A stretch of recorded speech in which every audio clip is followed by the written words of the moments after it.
هل أتى على الإنسان حين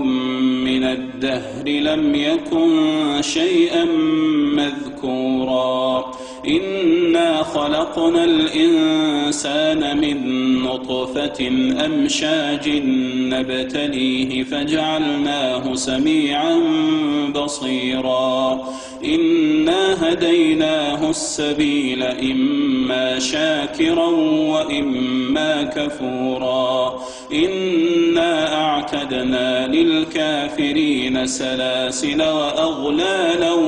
وسعيرا إن الأبرار يشربون من كأس كان مزاجها كافورا عينا يشرب بها عباد الله يفجرونها تفجيرا يوفون بالنذر ويخافون يوما كان شره مستطيرا ويطعمون الطعام على حبه مسكينا ويتيما وأسيرا إنما نطعمكم لوجه الله لا نريد منكم جزاء ولا شكورا إنا نخاف من ربنا يوما عبوسا قمطريرا فوقاهم الله شر ذلك اليوم ولقاهم نضرة وسرورا وجزاهم بما صبروا جنة وحريرا متكئين فيها على الأرائك لا يرون فيها شمسا ولا زمهريرا ودانية عليهم ظلالها وذللت قطوفها تذليلا ويطاف عليهم بآنية من فضة وأكواب كانت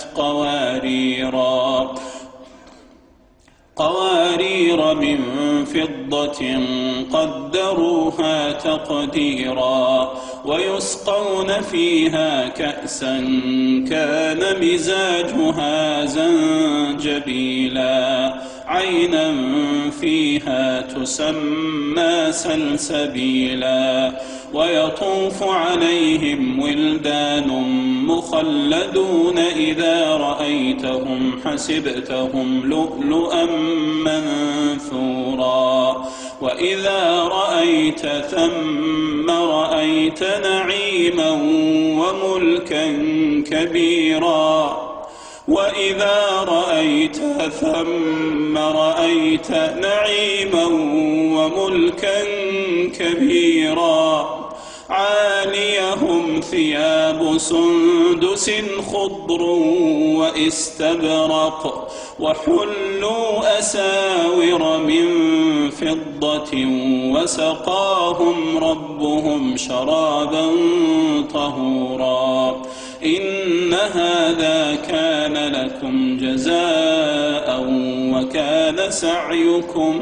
مشكورا إنا نحن نزلنا عليك القرآن تنزيلا فاصبر لحكم ربك ولا تطع منهم آثما أو كفورا واذكر اسم ربك بكرة وأصيلا ومن الليل فاسجد له وسبحه ليلا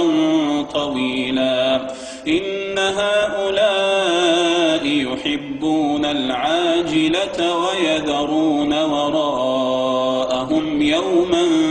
ثقيلا نحن خلقناهم وشددنا أسرهم وإذا شئنا بدلنا أمثالهم تبديلا إن هذه تذكرة فمن